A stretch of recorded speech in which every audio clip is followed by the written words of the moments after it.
Dieu veut d'abord que la vie soit changée. Ce n'est pas l'argent qui donne l'exemple de la spiritualité. Ce n'est pas la possession des biens qui donne l'exemple de la spiritualité. L'exemple de la spiritualité, c'est le courage de la vérité. Le courage de ce qui est juste, de ce qui est vrai, de ce qui est équilibré. Et c'est de vivre selon les principes de la parole de Dieu. Une vie nouvelle. Et alors, à ce moment-là, Dieu bénit. Et il bénira. Et il bénira. Tu auras plus que tu en as besoin pour toi-même. Alors tu vas donner pour l'œuvre de Dieu. Tu vas donner pour que d'autres prospèrent à cause de ta fidélité. Aide-nous à comprendre, Dieu. Quand j'entends des fois les choses qui sont dites, je me dis, mais je ne comprends pas, Seigneur. Je ne comprends pas pourquoi ils sont à tel point aveuglés. Prêche contre le péché, prêche contre les choses, les souillures qui se font dans ce monde. Ceci vient d'abord, la repentance, la première des choses que Dieu demande. Au lieu de rejeter ce commandement, cherchons à le comprendre. Honore ton père et ta mère, afin que tes jours se prolongent sur la terre, dans le pays que l'Éternel ton Dieu te donne. Le pays que l'Éternel ton Dieu te donne, le pays de l'Éternel ton Dieu te donne, où il y a du diamant, où il y a du pétrole, où il y a des bonnes terres, où tout pousse, où il y a plein d'eau, où il y a une belle nature, où il y a une belle vie sauvage. Attention, ne détruis pas cette vie sauvage. Tes enfants, qu'est-ce qu'ils ont? Un désert après? L'égoïsme, oh l'égoïsme. Le pays que Dieu t'a donné, qu'en fais-tu? L'exploiter jusqu'à la corde? Demain, je m'en fiche. Non. Non. Honore ton père et ta mère, afin que tes jours se prolongent sur la terre que l'Éternel ton Dieu te donne. Sur la terre que l'Éternel ton Dieu te donne. Au lieu de rejeter ce commandement, cherchons à le comprendre. Tout ce que Dieu donne est dit est profitable. Tout ce que Dieu donne, oui, il y en a beaucoup qui disent, oui, Dieu donne, je vais en profiter. Ah, mais c'est pas tout. Est dit. Et là, on ne veut pas écouter ce qu'il dit. On ne veut pas écouter ce qu'il dit. On ne veut pas écouter sa parole. On veut faire sa propre volonté. Tout ce que Dieu donne est dit est profitable et n'est jamais pour détruire, jamais pour détruire. Il y a là une volonté de Dieu pour notre bien. Une volonté de Dieu qui nous est profitable. Croyez-vous que Dieu veut que nous soyons pauvres? Moi, je ne le crois pas. Je n'ai jamais prêché la pauvreté. Croyez-vous que Dieu veut que nous ayons faim et que nous n'ayons pas d'habits à nous mettre et pas de maison à loger? Il sera un mauvais Dieu s'il vous laisse là. Mais ça, ce ne sont pas les premières choses dans la vie. La première chose dans la vie, c'est de connaître Dieu et de vivre pour lui. Et il se fera un plaisir de nous donner tout ce dont nous avons besoin. Et en plus de cela, il nous donnera le contentement. Pourquoi?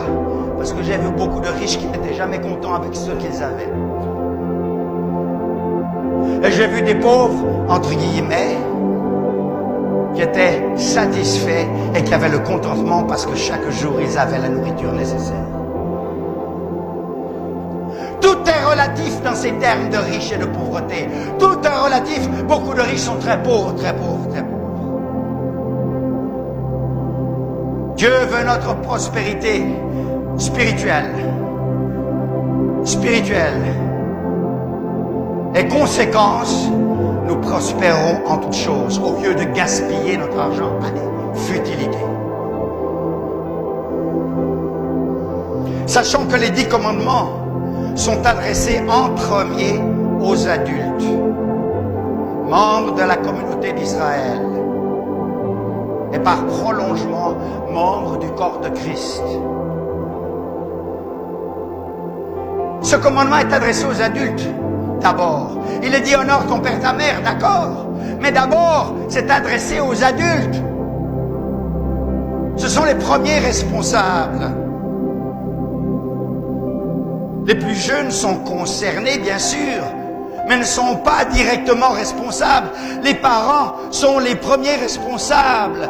Et c'est à eux d'enseigner les vérités divines aux enfants. Pourquoi est-ce que ton enfant ne te respecte pas? Pourquoi est-ce que ton enfant n'a pas d'égard pour toi? Eh bien parce que tu n'as rien fait pour lui. Tu l'as laissé grandir comme une mauvaise herbe. Voilà. Tu ne l'as pas éduqué. Tu ne lui as pas enseigné le respect d'autrui. Tu ne l'as pas enseigné le respect de tes parents. Ton enfant pouvait dire n'importe quoi dans la maison. Il pouvait se mettre en colère.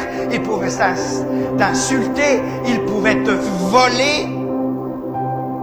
Je connais beaucoup d'enfants qui volent leurs parents. Et toi, tu disais rien. Ou alors tu disais, comme j'ai vu dans certaines familles, pas ici, mais j'ai vu ça ailleurs, dire à l'enfant, ne fais pas ça. Ne le fais pas. Oh, je t'en prie, c'est pas bien. C'est comme ça qu'on éduque un enfant. Eh non! Dis, viens voir ici, toi. J'ai 2 mots à te dire. Tu sais que je t'ai défendu cette action. Je t'ai défendu de faire ceci ou cela. Et maintenant ça se répète. Je t'ai dit que la prochaine fois, tu aurais une claque. Eh bien voilà ta claque. Pan. Et que ça ne se reproduise pas, parce que la prochaine fois, tu auras double. Tu as compris? Je veux que tu me répondes. Est-ce que tu as compris? Oui, papa. Eh oui, c'est comme ça. Mais combien d'entre nous ne le faisons pas? Oh, il est tellement mignon. Parce qu'il est mignon, il faut le laisser faire ce qu'il veut. Il sera plus mignon s'il vous obéit. Parce qu'en grandissant, il va devenir un rebelle. Il doit apprendre à obéir. L'obéissance s'apprend à la maison. Le respect de l'autre s'apprend à la maison. Le respect des commandements et des lois s'apprend à la maison.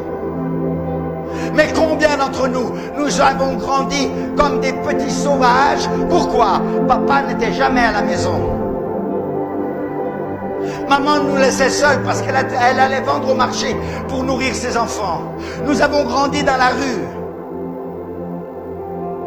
Et nous avons pris toutes sortes de mauvaises choses avec les autres. Et nous avons été influencés de la sorte. Et nous avons grandi comme papa a de l'argent, nous sommes allés à l'université. Comme papa a de l'argent, il nous a fait voyager en Europe. Mais nous sommes restés sauvages. Maintenant nous revenons avec un diplôme et rempli et bourré d'orgueil. Mais moi, je ne sais pas respecter son prochain.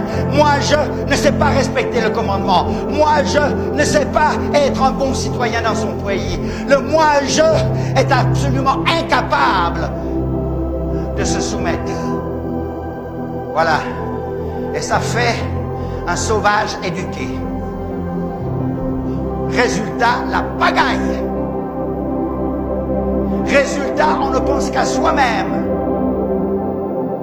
au lieu de penser aux autres. Qui est responsable de cela? C'est toi, papa, et c'est toi, maman. Honore ton père et ta mère. Ce commandement s'adresse d'abord à toi, papa, et à toi, maman. Ton enfant ne saura respecter son père et sa mère si toi, tu ne te respectes pas toi-même et que tu n'es pas un exemple dans ta famille, devant tes enfants, ton fils et ta fille. Les parents doivent enseigner les vérités divines aux enfants. Cette cellule familiale, c'est là le début de la vraie civilisation et de la prospérité du pays. Vous m'entendez? Papa, maman d'abord. Ensuite, les enfants qui sont une conséquence. Mais quand papa et maman n'ont pas d'enfants, il n'y a pas moins cellule familiale, il n'y a pas moins mariage. Cessez de dire que quand il n'y a pas d'enfants, il n'y a pas de mariage. C'est pas vrai. Tu es lié à cette femme jusqu'à ce que la mort s'en suive. Enfant ou pas enfant, vous êtes mariés et vous vous devez l'un à l'autre. Bien sûr, c'est magnifique d'avoir des enfants, mais ici au Congo, dans la culture du Congo, mais c'est une véritable drame quand il n'y a pas d'enfants dès le premier 9 mois.